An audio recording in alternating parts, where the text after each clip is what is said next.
Thank you for staying tuned to Sadhana. Nature is an integral part of religion. In Hinduism, rituals mark the rhythm of seasonal changes, express gratitude for a bountiful harvest, and help bring balance in the way we live. The Atharva Veda has mantras that remind Hindus of the need to behave respectfully toward Mother Earth and not cause harm.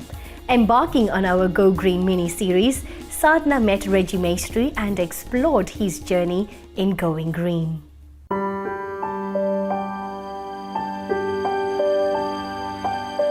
As worded in the Hindu Declaration on Climate Change, it is our dharmic duty to ensure that we have a functioning, abundant and bountiful planet.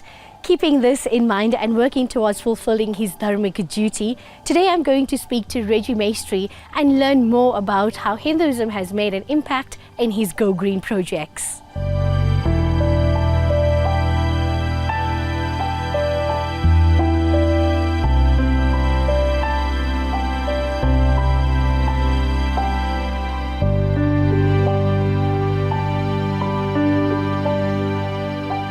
Namaste Reggie and welcome to Sadhana. Namaste, Vanakkam, Namaskaram and good morning. Many Hindus revere Earth as the mother, and it's something we all cannot live without, right? Yes. So does your values also align with this statement? Oh, absolutely. Mother Earth is very glorious. If it wasn't for Mother Earth, we wouldn't have this body as well. Yes. What is Mother Earth is actually part of us.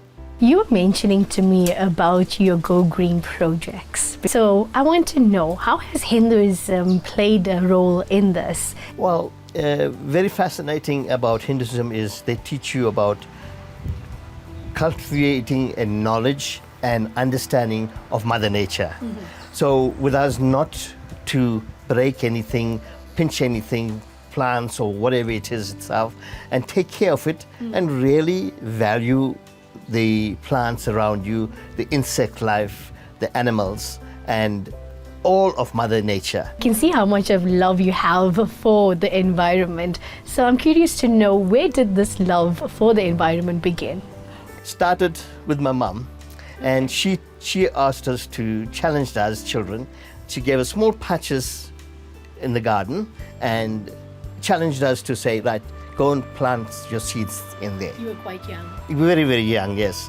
But she always was very sensitive about Mother Nature. And it was like you didn't touch or break anything when you didn't need to do it. Okay. So it started there because everything was about energy. So that is where it came very deep, sensitive subject for us to learn from. So that's where my contact with nature came in from the beginning, from my mother. Can you share with us some of the techniques you have learned? Well, firstly, it was very unusual techniques which helped me learn and cultivate a new value system within me regarding growing. Okay. So for the first time I learned that you do not need to remove the weeds from the root. You just scrape off the ground. And with a hoe, and thereafter that, you will build in furrow. Take a fork, and we call the system fracturing. Yes. And you push the fork into the ground, so it does not move the soil and disturb the bioavailability of the soil itself. So therefore, we fracture, and then we make a furrow, and then we put potash. And then we put in the compost. And the compost is also very organic. Okay. Your potash is very simple to make. You just burn any kind of branches of trees or any of those things. So you take that and basically you just put a thin layer at the bottom of the furrow. And thereafter that, you put your thin layer of compost over it. And then you cover the soil which you took the furrow, and you cover it back again, compress it, and then you take a tool with the sharp object and pierce that into the soil. Okay. And then you take the seedling. So this is what you will have made a hole about that size, and then you place the seedling inside there. You want carbon in. We need more carbon into the soil than outside the soil. Okay. But by digging continuously, we will then expose the carbon, which we don't need for the atmosphere.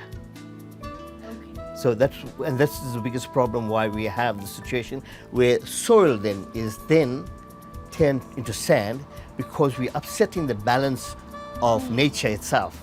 Therefore, when there's flooding, it washes a lot of the soil. So instead of it getting absorbed into the soil itself, we have disturbed the life cycle of the soil. This is very interesting to know. Thank you for that.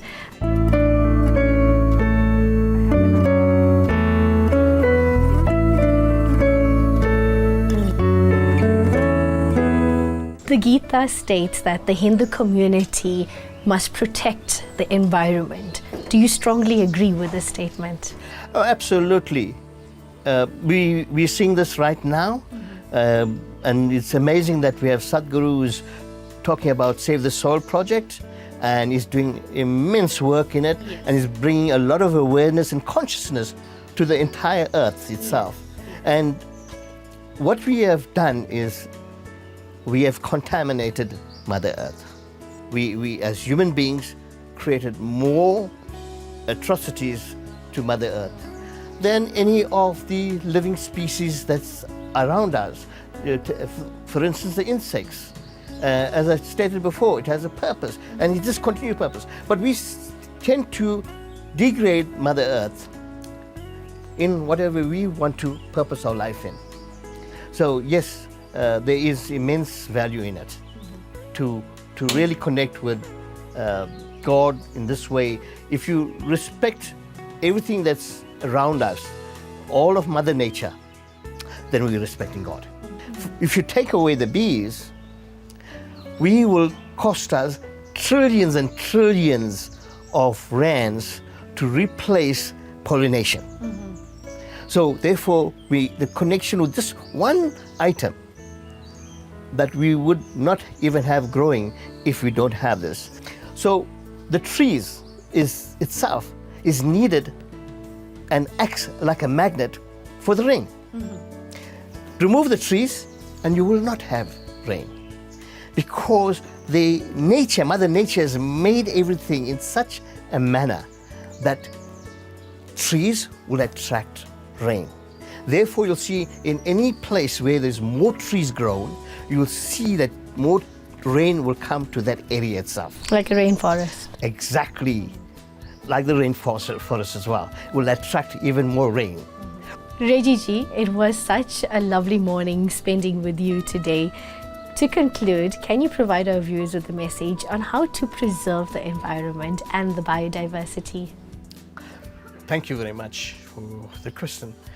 Firstly, we start with respect for Mother Nature, gratitude for Mother Nature, gratitude for life, at least on Mother Earth. Then thinking of the universe. Start with Mother Earth. Start with your own garden. It's wonderful to have lawns in gardens, but what investment is it giving you back? Rather, you have a small garden patch and start with that, because as one person starts something, another person will start it as well. I'm sure people are going to definitely abide by that and take your advice as well, Reggie ji. Thank you so much for talking to us today. It was a pleasure. Namaste. Thank you very much as well.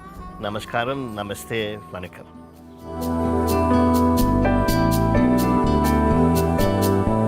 I've had so much fun being in the garden today, getting my hands all dirty. From planting seedlings to plucking beetroot, it's truly been an amazing experience. And after talking to Reggie, I know that the environment is the source of everything.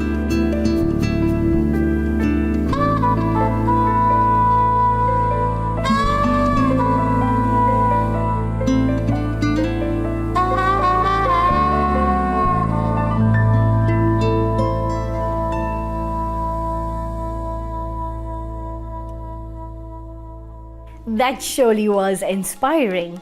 Our own veggie patch will go a long way to bring balance in nature while keeping us healthy too. There is a line in the Isha Upanishad that says, "The entire universe is to be looked upon as the Lord." We hoped that you enjoyed the show today and follow us on our social media platforms and spread the waves of sadhana into the world. Vanakkam.